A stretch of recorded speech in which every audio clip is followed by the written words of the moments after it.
کردی رفتی نکی خبر نداشتی ایالو کش گفت نداشتی نه من سیاه دارم تو شو کردی رفتی گناهگارت کردم به اساس و تاکی مکن بخواسته باشه و خلاص بلگلیست کلان بادیک ایدوف اما ایت بخشش میپرسم ایدوف آخرون بارایی که مونده عربی ما مشنوی آخرون بار میبخشی بهترین رپای عشقی در کانال لیریک تیجی.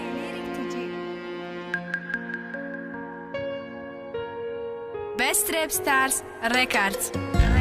عشقی ما 5 ساله بود بعدی 5 سال شو کدک داد زدم گریه کدم جگرام خون کدک 1 سال 3 ماهه که بعدی تویش پسی سرشید اید بود گفتم خبر گیرم یک بارا پرسم بخشیش برای که گریه میکد چطرایی که خواستگاری بعد یک چی دروغ داری راست بگو مردک باری راست شب بگم گفرایی که گفتم یه بار سنجمش بعدی سنجیدم باور که قدی چک از قپیدم رجای ما کسی میشید کاری ما کدم میکد بعد بینوان غریب های غریبی رفته در کد روزی توی دوتا شو نره بگیری خوردم دوشنبه کد اخم نپرتافتم نکی نموردم مرا حتی مر قبول نکد دل را با خوی نه آدم برآوردکم گفتک دختر خویای خلاص 1 سال 3 ماه گذشت من رفتم خانش فقط یک گپ قپیده همی بدای باوناش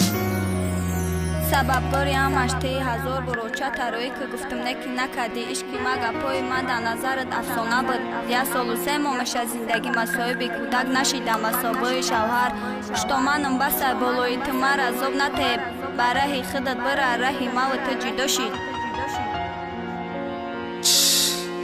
خب راست که ما گناهگار باشم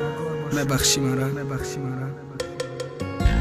ما ایت بخشش میپرسم برای مرا نقص دیدای قطعی بدی غم دیدی به ما بدادم غم دیدای ما ایت بخشش میپرسم ببخش اگر دانی مرا من نامرد بدم که خدا گیره جانی مرا ما ایت بخشش میپرسم بخششی مرا قبول